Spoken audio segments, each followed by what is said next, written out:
Perhaps we'll start. It's 1 o'clock. There's lots of people on the line. It's the start of the working part of NAIDOC week, and really excited to be here today. So I think we'll start. I just want to welcome everybody. I'm so thrilled to be hosting today's NAIDOC panel.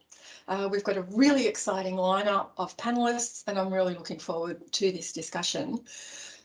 Firstly, I'd like to acknowledge the lands on which I'm located. I'm joining you from the lands of the Wurundjeri Wurrung people. And I'd also like to acknowledge that ARI, which is where I am, is located on the lands of the Wurundjeri Wurrung peoples as well. We pay our respects to their elders past and present, and we acknowledge and pay our respects to the traditional owners of all the places that everyone's joining us from today. I imagine there are many respects to all of those. This year's NAIDOC week theme is Get Up, Stand Up, Show Up. And that's in recognition of the continued activism of Aboriginal and Torres Strait Islander communities and their fight for systemic change. On many fronts, Aboriginal and Torres Strait Islander peoples continue to fight, whether it's from health outcomes to constitutional change, from environmental protections to treaty. Today, I'll be facilitating a discussion between three incredible Indigenous women who are each, in their own right, absolute powerhouses and driving some of this work. We're very privileged to have these women with us today. I'm pretty excited. We're going to explore how we can weave multiple knowledges into environmental management in the different contexts that we're coming from. Probably should say that my name is Fern. I'm the director at ARI, and I am honoured to be hosting this event today. Although you might be a bit disappointed, you might have thought that Maddi Miller, who was going to be hosting the panel today, we've switched Maddi into participating into the panel because we're really sorry to hear that Crystal Napoli is unwell. So thanks to Maddi for jumping in. Speedy recovery messages to Crystal. We hope you get better really soon. But, we're flexible in these things, and thanks to Maddi for jumping in, and I'll attempt to try and facilitate this conversation between us all. So who's on the panel? We're joined by Teagan Goolmeer, Rhianna Kerr, and as I mentioned, Maddi Miller. I'm going to invite them to introduce themselves and their work. So let's start with Teagan. Teagan, please introduce yourself. Thanks, Fern. Hello to everyone, and thanks for making it along today. Obviously, NAIDOC week is really important for us mob. I'm an Arabunna woman, and I'm coming from Aboriginal country in Newcastle. I guess my background is a bit all over the place. I started off doing a degree in fisheries and aquaculture, and sort of fell into a couple of different things. But a big thing for me in this space was being an ambassador for the WIN, World Indigenous Network, where I interned in the UN for about 3 months. So that was really important for me to see how some of this stuff fits. And then after that, I became the chair of the deputy chair of the Indigenous Advisory Committee, which advises to the Minister for Environment under the EPBC Act. And, I've done quite a few different committees, from threatened species, ranger reform stuff, and other ones on national platforms. And then I actually held some senior positions in the WA state government, looking at the remote communities and how better to engage with remote communities and get service redesign there. And I'm on maternity leave now and actually undertaking a PhD, looking at how we can use different levers, whether it be policy or legislation, to empower land and sea managers. Wow, I did say we had incredible women here today, and actually we have something in common, Teagan, because I began doing fisheries and aquaculture too, but I haven't done anything near those amazing things that you just described to us. That is just exceptional, and I'm so grateful to you coming today. Thank you so much. Rhianna, tell us about you. Thanks, Fern, and thanks to everybody who's come today. I will be honest, I am a little bit nervous. This is only the second panel I've ever sat on, but I'm very, very excited to be here. Hi, everyone. My name is Rhianna Kerr. I am a proud Dja Dja Wurrung woman living and working on beautiful Wurundjeri country down here in Melbourne. I'd like to pay respects to elders, past, present, and emerging, and forward that respect to the beautiful panel members that are with me today and any other mob that we have in the seminar as well. So my current role, I am the policy officer in the First People Self-Determination Division here at DELWP. I've been on board for about 7 months after coming from spending 6 years working in a traditional owner corporation. So my background is actually in ceremonial delivery and project management, is where I've sort of started out. I did do a little stint in natural resource management and joint management as well in my time working with the TOC that I was at. And I did do a 12-month stint with Parks Victoria as well. So I've sort of had a little taste of just about anything, but this is where my passion really, really is. I get to work with some really incredible people here in DELWP. The team that I work in is absolutely fantastic, just being surrounded by a deadly bunch of strong, staunch mob. It's absolutely fantastic to be a part of. So yeah, I'm in policy development and implementation now, and it's a big job, but it needs to be done. If you want to dismantle a system, you have to do it from the inside out. So I'm very happy to be here.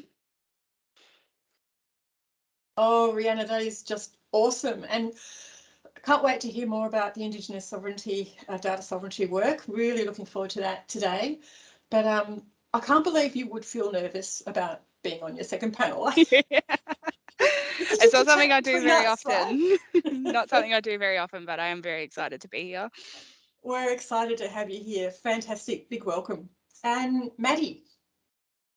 Thanks, Fern. Thanks, everybody. Warami Midiga. Hello, friends. I'm Maddi. I'm a Darug woman. So my traditional lands are sort of west of Sydney, along the Darug and Parramatta rivers. But I'm joining you today from Wurundjeri Wurrung country here in Banyul, which is this sort of hilly area beside the Birrarung, and lots of billabongs, and it seems like quite a nice day outside, but I haven't quite got there yet, which is a reminder to go for a walk after this, I think. I'm a, I guess, an archaeologist by trade. So I worked in cultural heritage for about 8 years at DELWP before coming to Melbourne University just over 12 months ago. My role at the University of Melbourne is as a research fellow, and my research is funded by ARI, and so it's really great to have these connections across the University of Melbourne and ARI. And I work with ecologists, and we're looking at ways of bringing together different knowledges to come together for healthy country outcomes. And so, for me, I think it maybe seems like a really strange place for an archaeologist to find herself, but I think as Teagan and Rhianna just spoke about, as mob, we're often pulled in all of these directions, and sometimes it might not make a lot of sense, but I think the core foundation of what we're doing in terms of grounding back to country and culture makes sense to us. And so that's me. I know that's part of you, Maddi. So many other things as well, but that is fantastic. And yes, it is a pretty nice day here. I'm not far from where you are. This is perhaps one of the days in which you're probably glad you're not on the Parramatta River. Might be pretty wet up there right now. So thinking of all the people on that country that are probably dealing with some pretty extreme events right now, thinking of them and hope they're all going okay. So thank you to all of you for those introductions. I think everyone will be so excited to hear more about the conversation we're going to have. This is fabulous. I might start by saying, and Teagan, I'm looking at you. So country has been cared for tens of thousands of years, right? And today, country's cared for across many levels of government and at a local community level. At a federal level, the EPBC Act sets important protections for threatened species, right? But could you tell us something about how the EPBC Act facilitates caring for country? And could you perhaps highlight some of the ways that you think some key opportunities might have been missed in that? What do you think about that? Yeah, thanks, Fern. I guess we're at a really exciting time, both with a change of government and a recent review of the EPBC Act. The EPBC Act is quite important in terms of that federal level for protection for mob, given that, you know, it's got some clear objectives that set out how we can better work or encourage partnerships with land and sea managers and how that should look. But also importantly, it's the major bit of legislation that connects us to the EPBC Act, to the CBD. So some of our international obligations around the IARCI targets, which are soon to become the global biodiversity targets, but also our national framework for threatened species management, anything of matters of national environmental significance. So, you know, our protected wetlands, migratory species, and the list goes on, as well as cultural heritage protection. So it's quite an important act, and at a federal level, I think it's really important to look at from a state level that it's a call of defence too for mob. So how countrymen are able to interact with that act is really important.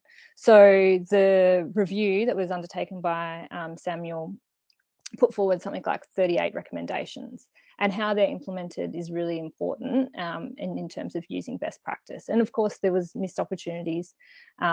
And I think what's really important is to step back and say, okay, in the last 30 years since the implementation of that act, the Indigenous estate has grown significantly, whereas we haven't seen all that much change in legislation.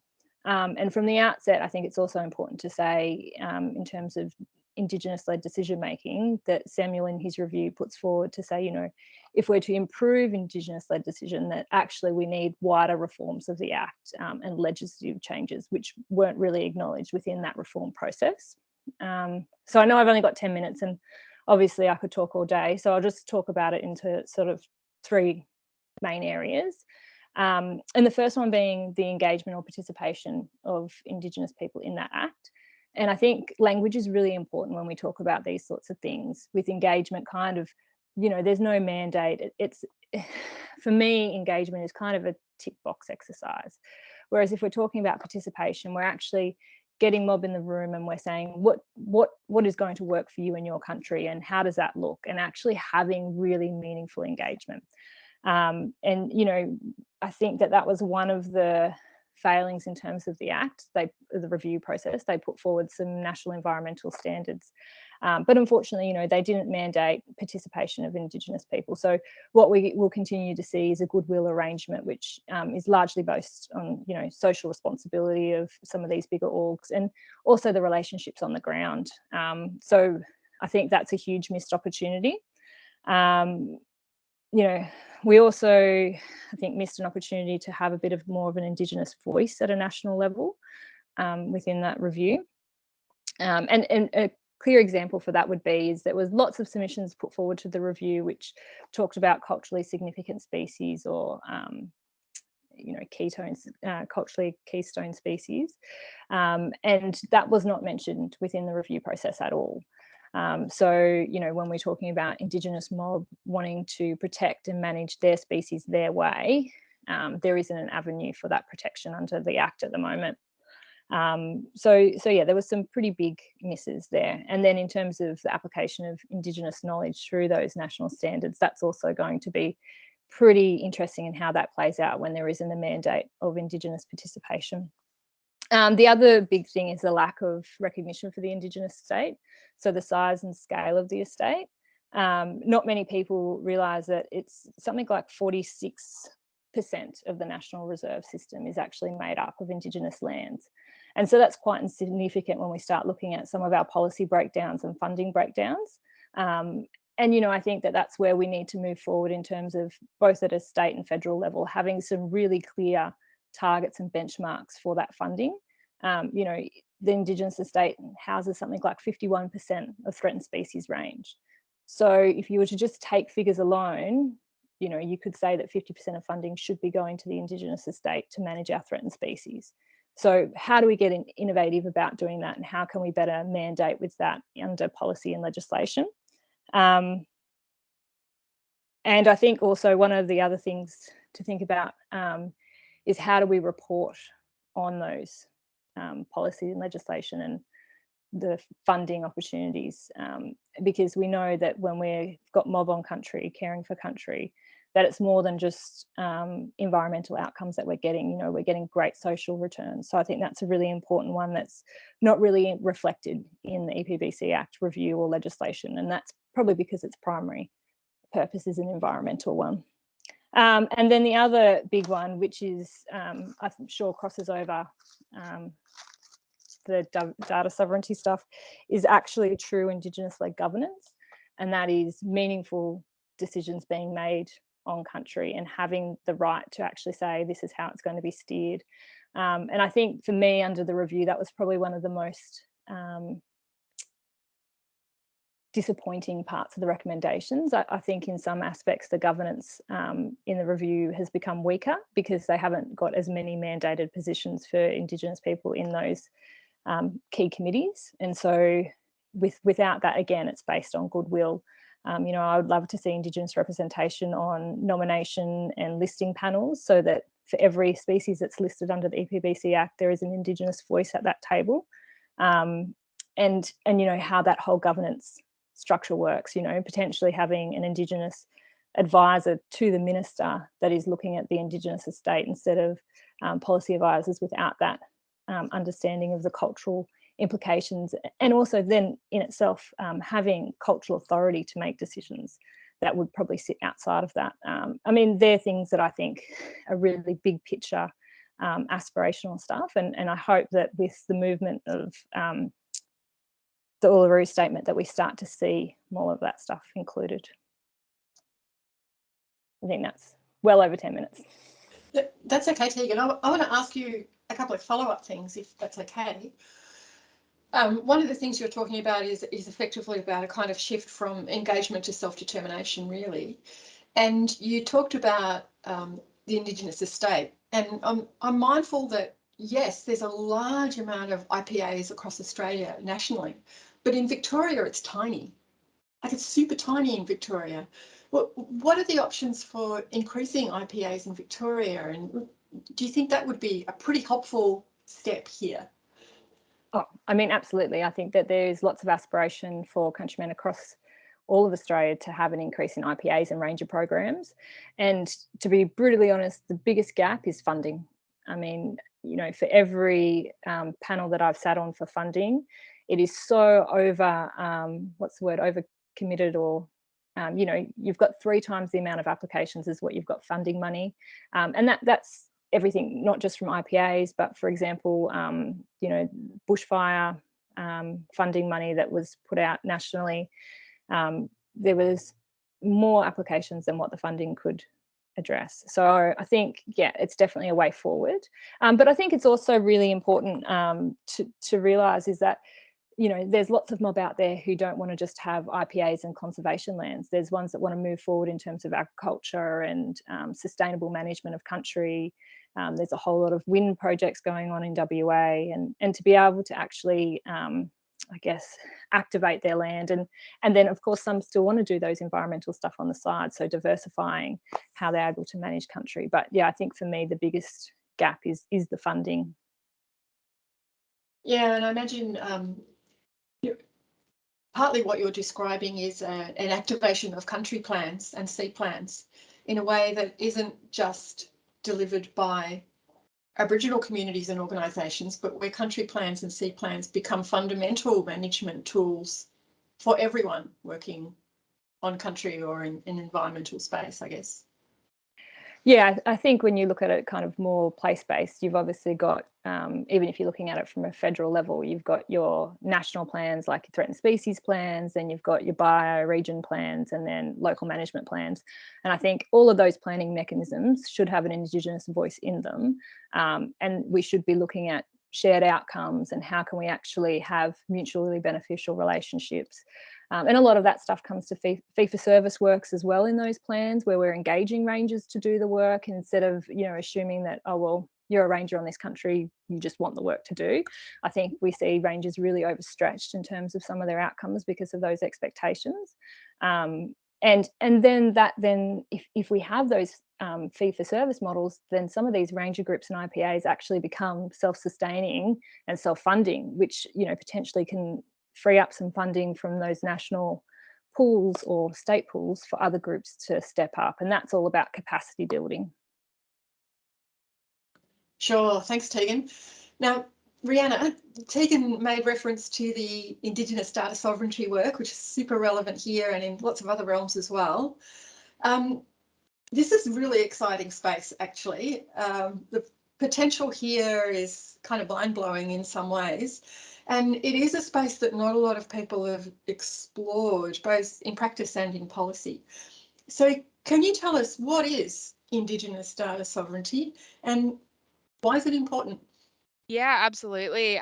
So just for a little bit of background context, I know Andy did post it in the chat earlier. So during the development of Pupunyali Mamanyepu, which is DELWP's Aboriginal Self-Determination Reform Strategy, and the consultation that was done with the traditional owner corporations across the state of Victoria, it was marked as an action for one of our implementation action plans to deliver an Indigenous data sovereignty policy. Not a lot of people actually know what Indigenous data sovereignty is. It's an incredibly mind-blowing concept and even bigger to be a part of. So Indigenous data sovereignty is the right of Indigenous people to govern the collection, ownership, and application of their own data. So that's anything that relates to community, people, lands, waters, resources, etc. It's a giant sphere of things that we're looking at when we talk about Indigenous data sovereignty.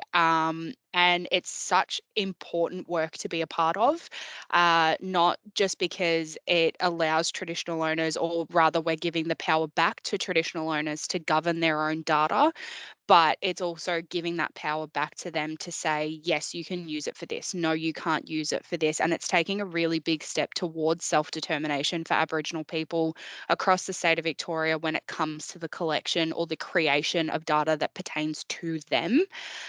So we've been working on this since about December of last year. It's been a giant process, a lot of consultation, not just with TOCs, but also key advisors to the policy, internal DELWP staff, external staff in the VPS as well. And I think something that is not just really rewarding to be a part of, but something that's also really scary is there's no whole of Victorian government framework for Indigenous data sovereignty at this point in time. So in DELWP, we're the first to stick our toes in the water and be like, let's talk about Indigenous data sovereignty. What is it? What do TOCs want to see? What do the First Peoples of Victoria want to see done with their data?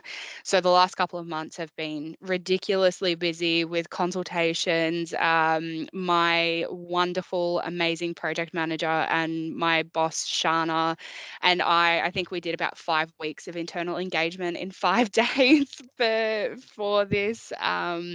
And it's really interesting to see how it ties back into things like the Yurruk Justice Commission. In the truth-telling process, Indigenous data sovereignty has really been focused on. And I think it's the first that a lot of people have really heard about Indigenous data sovereignty as well. I know even before I started in this role, I was like, what is it? What is Indigenous data sovereignty? And there's, you know, a lot of different definitions about it. And it's, yeah, going to be interesting to see where this leads us in terms of implementation. And it's not a small thing to implement. It's huge. It's incredibly mind-blowing exactly what we're going to be looking at to implement a policy like this. And also, again, without the support of a statewide framework for Indigenous data sovereignty as well. So it is really, really exciting to be a part of, and something important that, you know, I've always said is we need to make sure we're doing this right the first time, no matter how long it takes, and it's going to take a hot minute. I really heard what you said about this being a moment of DELWP leadership, really, and the challenges of not having a whole of government framework there. So, you know, from an ARI perspective, we collect a lot of data, and usually with other agencies. Oh, absolutely. Not a lot of necessarily it. DELWP. So I can see Yeah. this is a very intriguing space. It's going to be pretty interesting and exciting to watch. Yeah, definitely. And it's not always DELWP holding the data as well. One thing that we did find out of our internal engagements is we were asked a lot, well, what is Indigenous data? What are we actually looking at here? And it's something that we have been able to very broadly define in our policy, which I won't go into too much detail because we are launching it either end of July, start of August. So DELWP staff, keep your eye out for that. But yeah, it's something that we've only been able to broadly define of what is Indigenous data. So, data sovereignty on its own can't be achieved until a lot of other things are done first. And it's not just policy or a project for implementation. It's essentially a journey. We're taking DELWP staff on this journey with us to help make it better for First Peoples of Victoria to decide what happens with their data and who can access it and those sort of things as well. So we're definitely making sure we're taking all the necessary steps to make sure it is done right the first time, however long it takes. Crucial. That's terrific. Very. Thank you. When I think about data, it's integral to the notion of knowledge. Data is one of the key inputs to knowledge. And I've been talking with many people, including Maddi, recently about what is knowledge. How do we define knowledge? How do we measure knowledge? How do we share knowledge? All those ologies, if you like. So Maddi, question for you.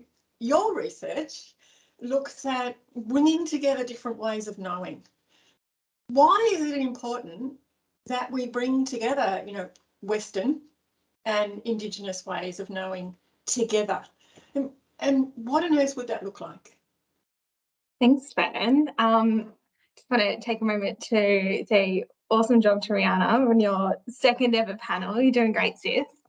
But yeah, I think, Teagan and Rhianna both touched on these sorts of ideas around Indigenous sovereignty, inequitable relationships that arise from sort of who gets what say on country and who gets, under what framework we're working under, and why, bringing together different ways of knowing is important. Is something, I think that for me, it's something that crops up again and again in community. And when I'm talking about community, I'm sort of based in the southeast of Australia, and that's kind of where I exist in the community that I call home.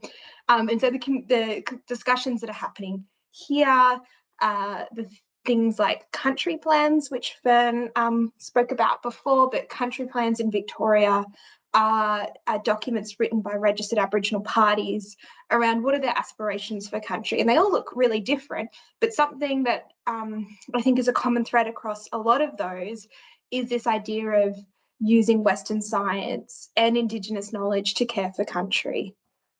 And I think perhaps, in the past, something I didn't say in my introduction was that I was the co-chair of the Indigenous Advisory Group to the Clean Air and Urban Landscapes Hub for 5 or so years.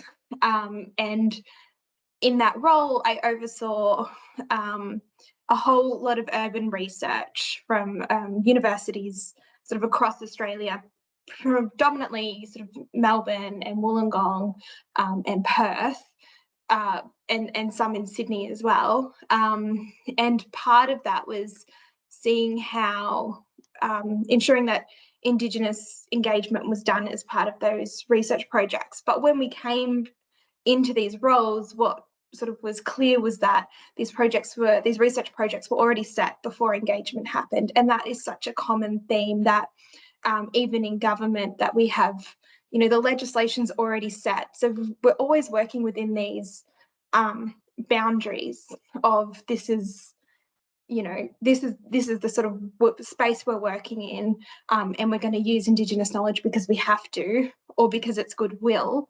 But it's often kind of as a cherry on top. It's not an integral part of the project or the policy or the sort of way in which we're going to go about what we're doing.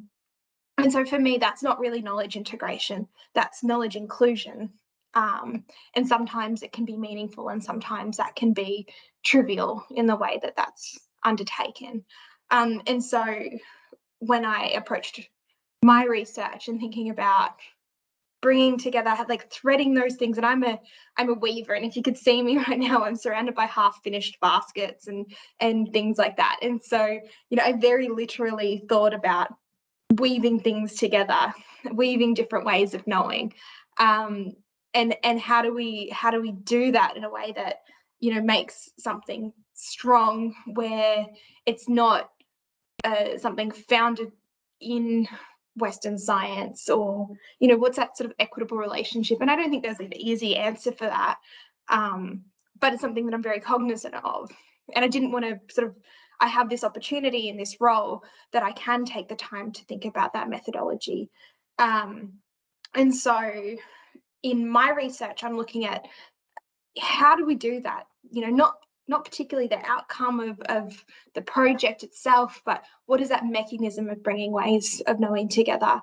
And for me, I had to sort of sit with that for a while and think, you know, what would that look like? And storytelling is sort of something that I kept coming back to.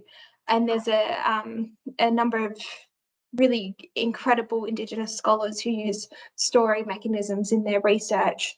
And it's the oldest way of knowing. It's this knowledge device that we've used for tens of thousands of years all across Australia. You know, our elders tell us stories that, you know, when you use Western science to understand these stories, you find out that they're 30,000-year-old stories. Fudge Bim being one of those that talks about the creator showing themselves, and that relates to a volcanic event over 30,000 years ago. And that story is told with such intimacy. And so thinking about story as that device, so I'm working with traditional owners and ecologists all across Victoria to come together and make new stories and think about the ways in which we can include all of the different ways of knowing into that story piece. I'm just sort of at the start of my journey, and hopefully, you know, we can check back in with this crowd at some stage and share some of those stories.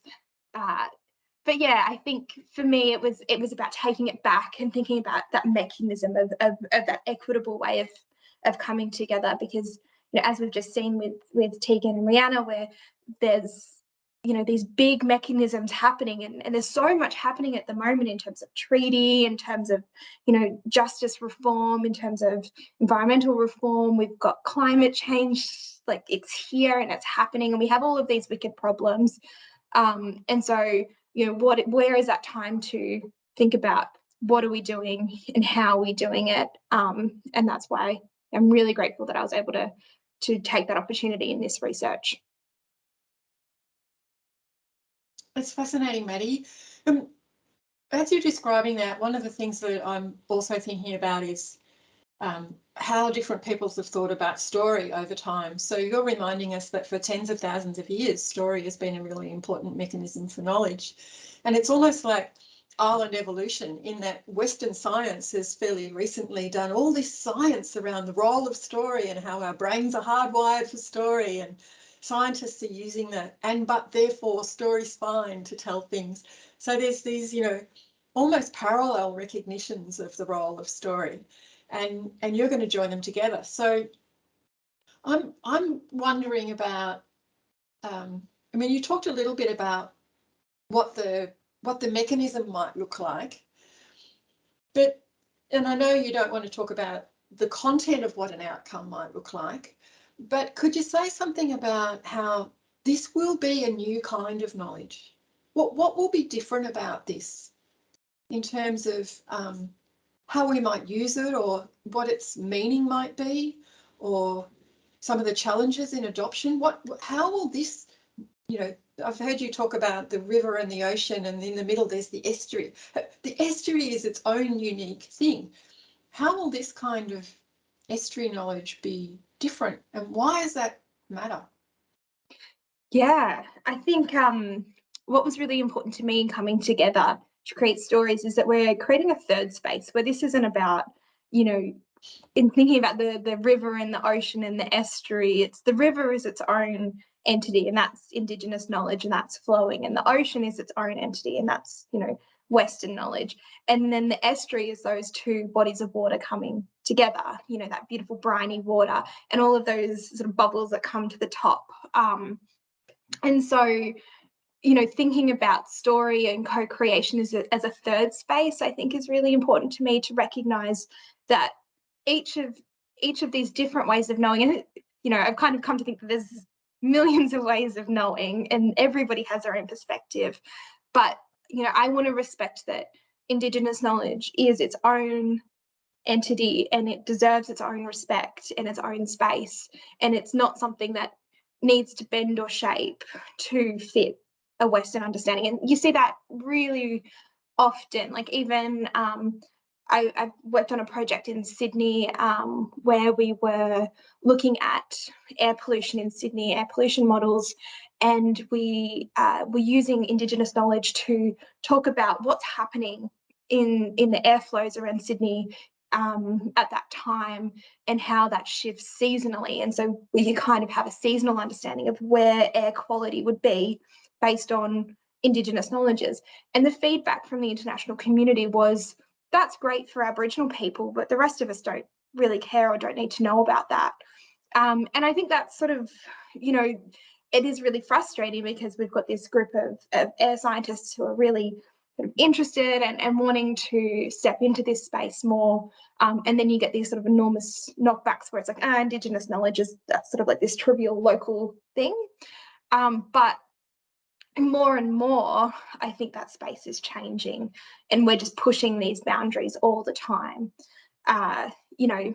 So yeah, so I think that thinking about it in a third space is important to allow Indigenous knowledge to have, you know, its space, and it deserves that respect. It doesn't need to be quantified or qualified within Western standards, and that's why it's really important that we're not taking Indigenous knowledge into a Western space. We're not taking Western knowledge and, you know, dumping it on Indigenous spaces. We're coming together in an equitable way, and I think I can see Zena's in the chat. And I just wanted to shout out, Zena is a deadly Barkindji woman who's curated a show called Emu Sky. And I have a piece in it that I know Andy's popped in the chat. But Emu Sky focuses on a lot of different things. But one of the key takeaways for me is that dark constellation, you know, the dark emu, the emu in the sky. And when blackfellas, we look at the sky, we see that emu in the Milky Way. And whereas Western knowledge traditionally didn't look at that space. So when we, you know, Western knowledge and Indigenous knowledge is looking at the sky, we're seeing different things. But if we bring them together, we get a new picture. And I think that sort of is really important. It's not just important, it's necessary, I think. You know, obviously the knowledge that most policies and governments and communities and everything have been tracking on so far has just been inadequate. We need new knowledge. We need to be thinking about the world differently, and I just find your work so exciting, Maddi. Thank you so much for talking about it with us today. So Teagan and Rhianna, thinking about what Maddi was just talking about, how could a policy support Indigenous sovereignty in ways that reflect Indigenous ways of knowing? Does that make sense? How can the policy support sovereignty to reflect those ways of knowing? Do you want me to jump in first? Teagan, you start. Yeah, you can go first, Teagan. Yeah. Before, but you start. Yeah. I think you know, while I was listening to Maddi speak, you know, obviously so I just feel so empowered to know that Maddi's working in that space. And, you know, often one of the questions that I get asked all the time is, oh, but how should we do the engagement? What should that look like? You know, how do we integrate those knowledges? And I think the reality in terms of a policy setting is that it's really got to be place-based, and there's no going to be one size fits all solution. But I also think that in policy, when we're sitting in government positions in particular, we have so many different responsibilities and levers, whether it be from the minister or from your own line manager, and often the intent of really good policy is lost. And one of those ones that I'll point out is co-design. You know, let's co-design this together. And for me, having worked on the ground quite a bit, I actually think there's a lot of weakness in approaching things that way, because it sets up unrealistic expectations, particularly often when government has got such limitations into the way that they can design and deliver programs. So they'll go out to mob and they'll say, let's co-design this together. And mob will get really excited. Yes, we're going to be able to deliver this project our way, looking at the species that we want to look at, or we want to look at our whole landscape or our songline and actually incorporate all of that. And actually the reality is all too often government says, oh, that's really nice, that's a great idea, but I'm the one signing on the dotted line for the budget, so actually that's not possible. But what we'll do is you can have this little bit that you wanted, but not all of it. And I think that from a policy and program delivery cheapens Indigenous knowledge, because it's like, you know, you're picking the golden bits that you like and not actually taking it all in. And, you know, I guess that's the point in terms of some of the review from the Samuel Act, that, yeah, you can look at that review process and say it's good, but if you only do it piecemeal, then you're not going to get the outcome that's right for country. And I think that's the same when we look at policy design. And I actually think, you know, for a lot of things, policy design can be really, really powerful if it's done right with the right intentions.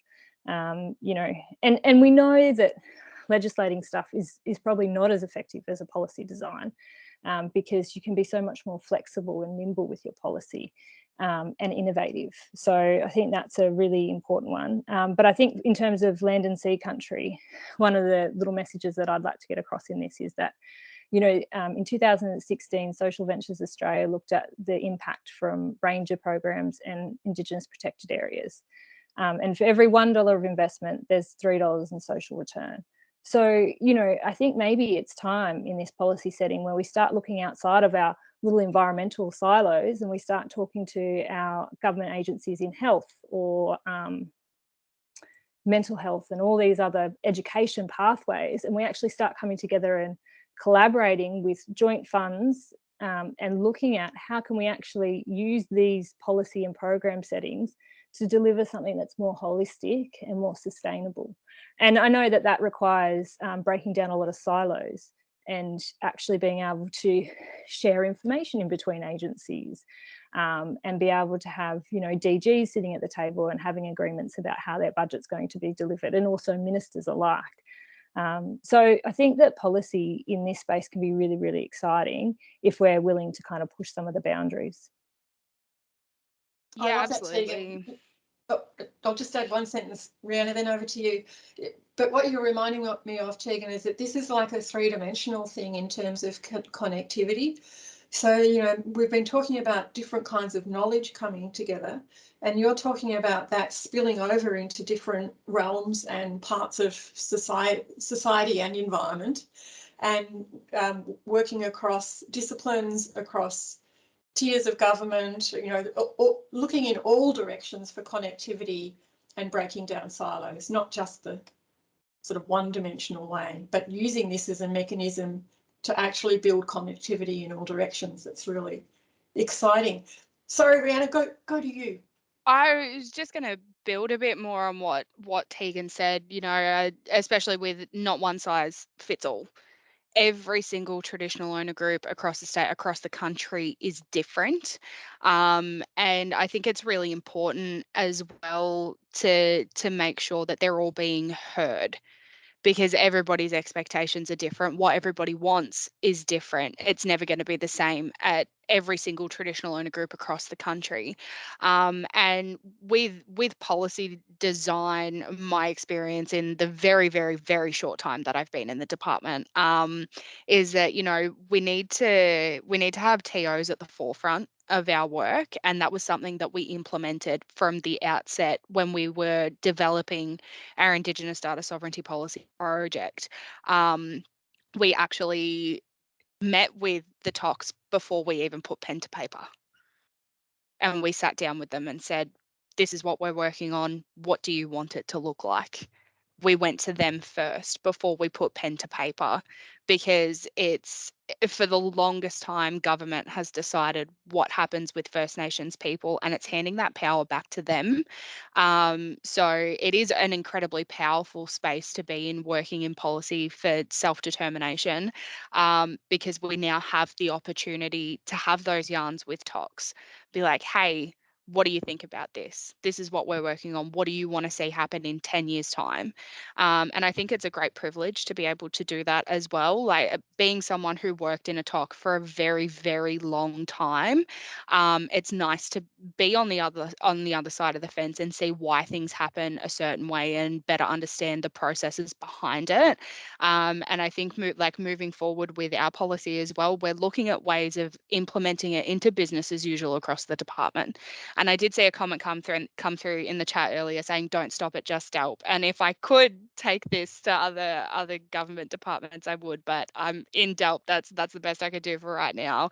But hopefully it won't be too long until we get a whole of Vic government framework regarding this stuff. And, you know, with things coming out of your Rorken Treaty and it all tying really well together, I think it'll be here a lot sooner than we think it will. But yeah, I think it's really important to make it business as usual across every single department in every single organisation, and have it at the forefront of people's minds always, especially with project development and program development, budgets, literally everything. If it involves talking to TOCs, we need to be thinking about things like principles of Indigenous data sovereignty, principles of Indigenous data management, governance of Indigenous data, and it's so exciting to think about. It is super exciting, Rhianna. And some of the things you were talking about there are reminding me of deep listening and truth. So, I mean, it's super exciting, and it's really overdue that around the country we're talking about treaty, right? And we're talking constitutional change, and we're opening up to truth. So any of you answer this one. What are the truths that we need to hear in environmental management and research? Open to anyone, but just a couple of minutes because we're starting to get towards time. I can start off, and I think there's lots of truths that we need to hear, and there's lots of things that we need to reassess. And for me, like, one of the things that there's lots of things I'm passionate about, but sort of one of the things that, you know, I'm really interested in furthering these conversations is understanding country as a living thing, that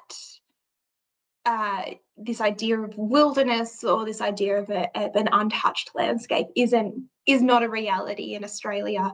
You know, we have this legacy of tens of thousands of years of caring for country, and what that really means is that this is a highly modified landscape. This is a landscape that people have been in and been using and maintaining and manipulating for such a long time, that since colonisation, and we've been forced to move off of our lands and been forced to stop doing those actions, that's resulted in this sort of huge change in the landscape. And the things that we're seeing now in terms of catastrophic wildfire, in terms of, you know, we just spoke about flooding in Parramatta River and up in Sydney. These things are a result of removing people from their caring responsibilities, and I think that is a really tough conversation that, you know, Indigenous people and environmentalists and ecologists and conservationists need to have, is that those sort of ideals of leaving things alone or sort of a pristine wilderness is not correct. Some work out of the University of Melbourne by Michael Sean Fletcher, who's associate professor here, he and a Wiradjuri man, his work looking at pollen samples from cores he takes from billabongs, shows that there's been a huge change in the forests, that they're much more dense now, that there's a lot more trees than there was before colonisation. And so actually what we're looking at is quite different. And, I talk to elders and they talk about, sick country and healthy country, and coming, what is healthy country might be a very different thing for traditional owners than it might be to land managers. And I think that's a truth that we really need to, discuss. And that'll be my truth for today. An important and meaningful truth. Thanks, Maddi. I'm going to check for truths from Teagan or Rhianna before I go to another question. Optional. No, you go. Look, I mean, I think for me, one of the biggest things is that we need to be critically reflective on where we're at. And, I mean, I think that a lot of times we'll stand up and celebrate some things. One that springs to my mind is the closure of the walk on Uluru. But I think it's also really important that people realise that was TO's aspirations for 34 years. It took 34 years for us to say, actually, you can't climb Uluru. And I think that we really need to be aware of that moving forward and really think about who is in the driver's seats for these joint management places. And, are we going to move forward and have more joint management parks and reserves with TOs? And what does that look like? And the other thing that I think isn't really talked about enough is displaced people. And what does that look like for them in caring for country? Personally, myself, I've actually never been to my country in South Australia. My grandfather was taken off country at 4. He ended up here in Awabakal, and so now I've got sons. So 4 generations we've lived off country. So what does caring for country mean for me? It means something very different, and particularly in a policy setting. So your question earlier about IPAs and what does that look like for, even if I go on, buy my own bit of land and say I want to turn it into an IPA, I'm not getting funding for anyone to do that, even no matter what sort of carbon offsets or biodiversity offsets if in that space. So I think that that's something that's going to become, as more and more native title is gone through the courts and finished, and then I think that'll be a next big wave that comes to us. Well, how does that look and feel? And I think that's something that not many people are open to thinking about yet. Really good points. Thanks, Teagan. Rhianna, did you have something on to add? Yes, No? lucky last. Yes. Just sort of taking off my hat of being a public servant for just a minute. I think an important truth that a lot of people are not ready to hear quite yet is that more often than not, you need to look in your own backyard before you start implementing change or trying to implement change somewhere else. There's a lot of conversations happening in a lot of different places about change management and how can we be more inclusive and, how do we do things better? We're always in a realm of continuous improvement. That's, no word of a lie. Sorry, my project management brain sort of slipping out a little bit there. But yeah, more often than not, you need to look in your own backyard to implement change prior to trying to change something somewhere else.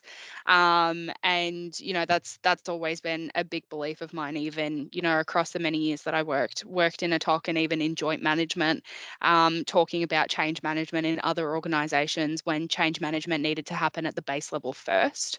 And it's definitely something that we're taking into account working in the IDS space, as well as there's a lot of work that DELWP needs to do internally to be ready for Indigenous data sovereignty.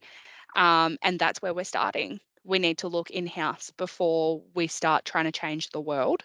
And, as exciting as the work is and as ambitious as it is, because it is very ambitious work, and we have been told that multiple times over the last couple of months, is that we still have so much more that we need to do before we can actually reach that stage.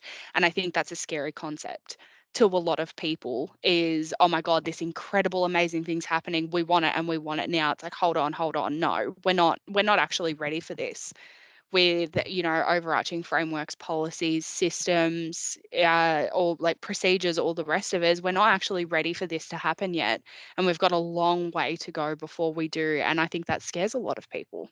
It scares me for sure, because I've got to do the work, but no, it's yeah, it's definitely a huge concept to be thinking about. And then, you know, obviously comes with, well, how do we change things internally, and starting to look at that, and, you know, the mammoth task that that's going to be. But perseverance, we're going to get there.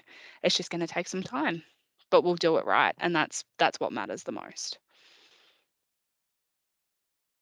Totally hear you, Rhianna, and I'm thinking the way you're describing it now, it's making me realise that this is legacy work.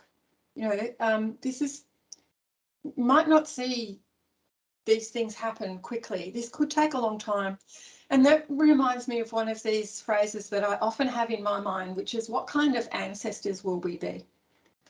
So I've got a question for Maddi, and it's about your Emu Sky thing, Maddi, because my mind went from legacy to ancestors to your exhibition, where, you know, you, in your installation there, you invite listeners to sit in those little pods and listen to those stories, and then to write a message for the baby river red gums that are around the installation there.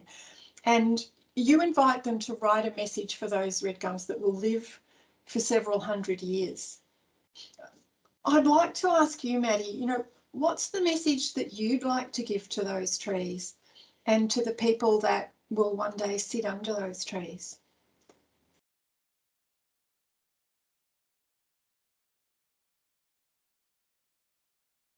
Sorry, I had some problems muting there. I kept pressing the wrong button. But thanks so much for that question. I think, you know, and thinking in those terms, like thinking in terms of the lifespan of a river red gum that may live for, you know, hundreds of years, and who's, you know, who's going to be sitting in there underneath that tree, you know, which ones of our descendants are going to be using that tree for their cultural resources. You know, how deadly to think that I could plant a tree and in 200 years, you know, one of my great grannies could be, you know, making something from that tree, and using its resources. And I think, you know, reflecting on this week's NAIDOC theme of get up, stand up, show up, is that my message for them is that that's what we're doing in all these, you know, facets of life. And what I've seen today from Teagan and Rhianna is that we are, you know, advocating for our communities. We are, you know, pushing the boundaries of what, you know, is enforced on us as Aboriginal people and how people perceive us as, you know, Teagan spoke about being displaced. And I think that is a really important discussion to have. What that means is, you know, I talk about, I was born in New Zealand, and that's like blows people's mind that Aboriginal people can leave the country. And so, you know, that sort of, you know, advocating for who we are and how we do our business is really important. And so, you know, my message for that person that's sitting under that tree is, you know, we're trying and we're working. And I really hope that that future for that, you know, child that sits under that tree is an authentic one, that they can, you know, be the person that they want to be, and that they can express their culture freely. Thank you, Maddi, and thank you to all of you who are getting up, standing up, showing up so fabulously and demonstrating so much for everyone else as well. That is just fantastic. We are almost at time, so I just wanted to say thank you, deep thanks. This has been an incredible conversation from each of you, Teagan, Rhianna and Maddi. And thanks to Andy in the background, who's been doing the tech and posting all those links there, which I can see that people are enjoying as well. Thanks for that too. But thank you to everyone who's joined us today. All of the thoughtful things that you've put in the chat, the things that you've brought to your, you know, just being here today and thinking about this and joining in this really important conversation. I really thank you all for being here. To everybody for encouraging us to think about this work and think about this way of knowing and being and living in this country, and think in different ways and act in different ways. I hope everyone has a really wonderful NAIDOC week. Get up, stand up, listen, go and listen for most of us, and really enjoy your NAIDOC week. And thanks again to Teagan, Rhianna and Maddi. It's just been fabulous, and I'll be looking out to watch and listen to more that you have to say. I know it's going to be completely awesome. So thank you so much. Thanks, everyone. Woo-hoo.